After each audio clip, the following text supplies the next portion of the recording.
ګرانو کتونکو سلامونه کوم. ملب خان شیرپوست ستاسو په خدمت کې حاضر دی. ما سره په څنګ کې ناست دی ډاکټر وحید افتاب.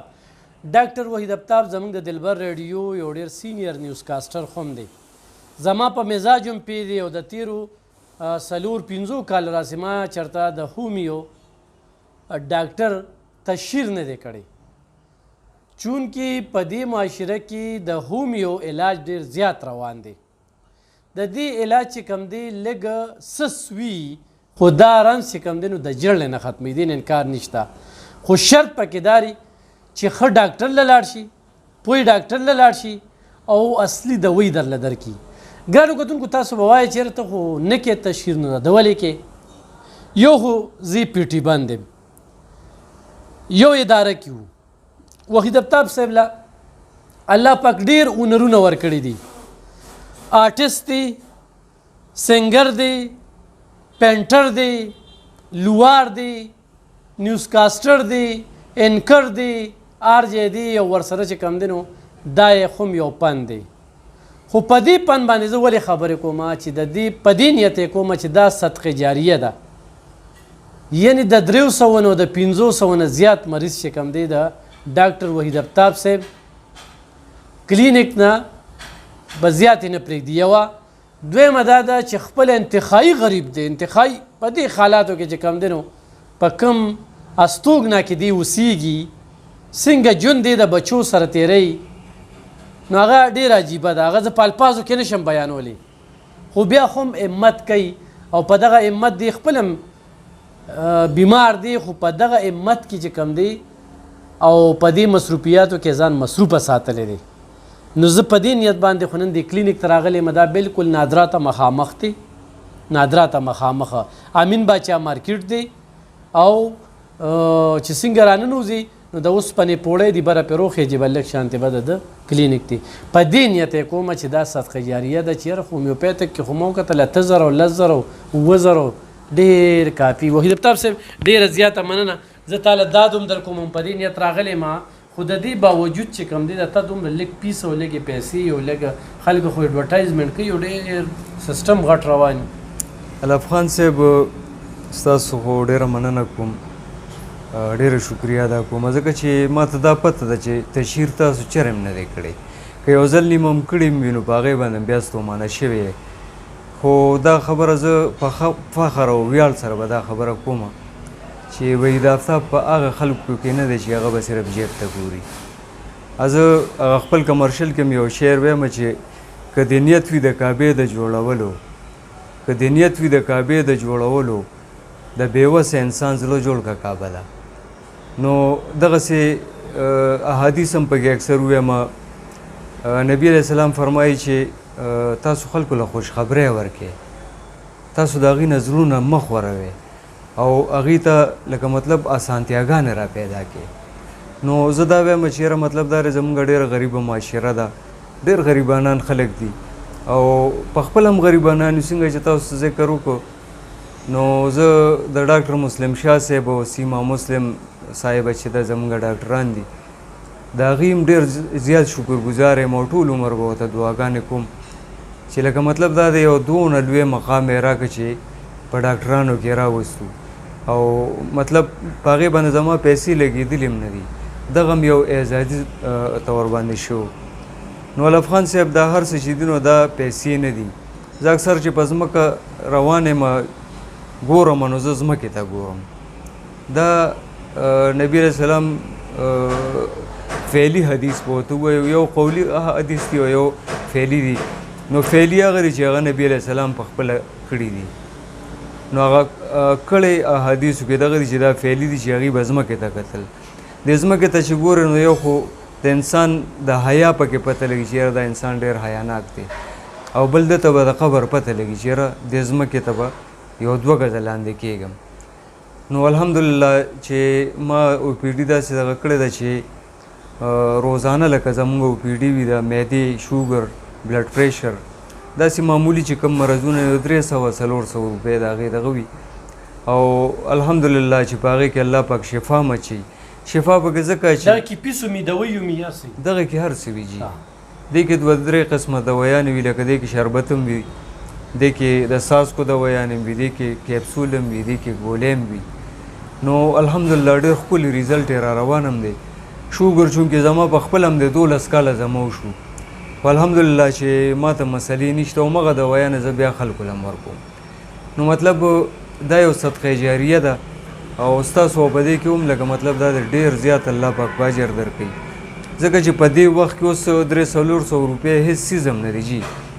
او هغه ملف خان صاحب په الله باور وکړئ چې ډېر داسې مریضان دي چې هغه ډېر غریبانان دي، نو هغوی له بیا همداسې وله ورکړو، بیا دې زه پیسې هم نه خلم. نو الله به پکې برکت شي. یو د دې غریبانانو دعاګانې به وي.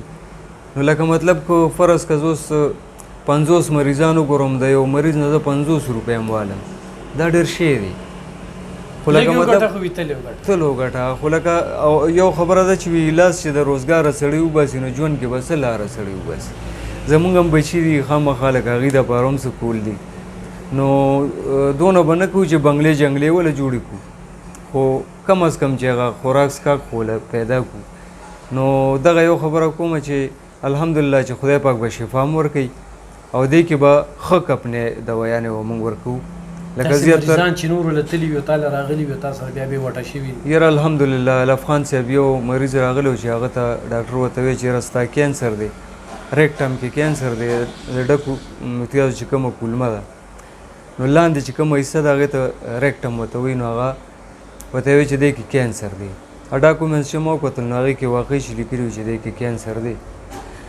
ما هغه له ډېر داد ورکړه، ما ورته ویل چې یاره مطلب ته به اړه به نه خورې، دا هر څه چې کوي دا الله کوي. او دغه ډاکټر ته خو زه ډاکټر د سره ویم نه چې دی تا ته ډایرکټ وایي چې کینسر دی. لکه دا نه دی په کار چې اوس مریض ته ډایرکټ څوک وایي. تاسو په الله باور وکړئ چې هغه 3 ځله چې راغی نو هغه الله پاک ټیک کړی و، خو په 4م ځل هغه له ما هسې دوایي ورکړه چې یاره خیر دی هېڅ پته نه لګي. نو دا یو غټه کامیابي وه. بل دلته یو بابا راغلی و، د هغه به هم لکه مطلب دا ما خو انټرویو د هغه نه ده کړی، خو که هغه چېرته داسې میلو شو به تاسو سره زه میلو هم کړم. مکمل هغه الله پاک ټیک د خپو مسلې وه او هغه اوس په سایکل ګرځي او بلکل هسې بعضې وخت کې سلام نه هم راشي. نو ډېر داسې مریضان، داسې زنانه نارینه سهار جی بس 8 بجو نه یا 9 بجو نه ماښام 5 بجو پورې مازدیګر ناست یې. او جی ګرانو کتونکو، وحید افطاب صاحب سره ډېرې خبرې کېږي، خو زما ډېرې خبرې زما هم نه لګي. او نه وحید افطاب صاحب چې د الله کیمره لګېدلې چې الله نه پټېږي، د انسان نه ولې پټو؟ د خبرو کې به تا ته پته به لګېدلې وي، خبرو کې لالچ نشته. په 400 کې به څه لالچ راشي، په 500 کې به څه لالچ راشي. او چې 50,000 او 10,000 اخیستي او بیا وایي چې او دا خو د هغوی د جرمني ده او جرمني نه هم د دې ځای به اوس پې زه دې نه مخکې وحید افطاب صاحب ما ته 3-4 بوتلې وښودلې چې د دې دا ریټ دی، د دې دا ریټ دی، د دې دا ریټ دی. خلک دا ریټ خرڅوي او دې له د جرمني نوم ورکوي. نو په دوکه باندې سم نه کېږي، څه به ته جوړ کړي. ګرانو کتونکو، خو چېرې تاسو د هومیوپیتک علاج کوئ، زه تاسو ته دا نه یم چې تاسو انګریزي علاج پرېږدئ دا کوئ، نه، ستاسو خوښه ده. ولې چې زه تشهیر له دلته نه یم راغلی چې وحید افطاب صاحب زما ښه نږدې ملګری دی، یو ځای ناست په یو اداره کې هر ماښام میلاویږو، زه ریپورټ هم کوم او دی نیوز کاسټر دی او دلبر ریډیو کې د کوم وخت نه مې پی نه چې راتلې به یو زه ما پکې کار کوم. دی هغه ټیم کې دلبر کې هم نو او صرف به زما لیدو له راته او د ادارې مخې ته به چې کوم دی نو دی په ګنټو ناست و. نو وحید افطاب صاحب ډېر کارونه شوقي کوي او چاته لاس نه دی نیولی. یعنې د سره چې کوم هنر دی که نه، خو زه وایم چې د دغه هنر د ګټې دپاره استعمالوم نو څه به یې کول. دا اوس هم چې دی څه کوي نو په 300-400 که نه، لکه سوچ وکړې. او دا 3 دا معده او بل شوګر بلډ پریشر او دا ډېر غټ مرضونه دي. په دې دپاره چې دغه لاړ شي نو بل یو ډاکټر صاحب و، ډاکټر پادشاهین کاکاهل صاحب، هغه یو مریض ته وایي چې دام غیر قانوني دی، ټیسټ دام غیر قانوني، دام غیر قانوني. هغه ډاکټران یې ورته بیا هم هغه ټیسټونه لیکي، الټراساونډ بیل، ایکسرې بیل، هسې بیسه. پوه ډاکټر به تا ته دا څیزونه میزونه نه لیکي، هغه به تا ته لږه دوی درکوي، د کار دوی به درکوي چې ستا کار پې وشي. په دې باندې نمبر دي، نمبر اخیستی شي، ایخ پنې غلطلی شي نه ورته زما د ویډیو ضرورت شته نه ورته زما د تشهیر ضرورت شته په ما یې فرض او بیا صدقه جاریه ده او کم ځای کې زه مجبوره شوم چې د 300 د 400 مې واورېدل واقعي چې ډېره زیاته غریبي ده او دوایانې دومره ګرانې شوي دي او بل د یو دوی قیمت 100 روپۍ نه تا ته به ډاکټر لیکي او دغه میډیسن دکاندار به یې په 3.5 درکوي دا یاد ساتئ دا موږ تجربه وشوله نو دلته کې چې تا ته دوی میلاویږي تا ته به پرهیز ښي پرهیز ورسره کوې او چې کومه دوی درکوي د کار دوی به درکوي او په ډېر مناسب ریټ به درکوي هغه د 50 روپو ذکر وکړو همدغه 50 روپو ته د مریض ناست دی نو سوچ وکړي ضرور راشئ خو چېرې هومیوپیتک علاج کوي په دغه نمبرو باندې رابطه وکړئ فیډبیک وله ورکړئ تاسو بالکل تپوس پوښتنه هم ترې کولی شئ پري مشوره درکوي ښه د مشورې د نه پیسې نه اخلي په 300 کې پیس هم دی چیک اپ هم دی دوی هم ده نو خدای دې د دغه کلینیک کامیاب کړي چې خپلو بچو دپاره یقینا چې د غربت نه او د دغې حالاتو نه هم زه خبر یم خو کوي نه بس هغه څه وایي ورځ د تیری او په دې اعتبار نه کوي چې سبا به او خو نه به د نن کار کوي او سوچ دا کوي د ریډیو دنیا داسې ده چې د خلکو ذهن داسې جوړوي چې هر قسمه خلکه کالس کوي ډېر غریبانان راځي او چې خپل هم غریب نو د غریب احساس ډېر زیاتي نو تاسو په لومړي ځل باندې دا زه م اورم ښه چې 300 400 زه په لومړي ځل باندې اورم داسې اړو ما لیدلي نو راشئ هومیوپیتک علاج کوي ډاکټر وحید افتاب ازمو کې ازمیختلي سړی بار بار به راځي ډېره مننه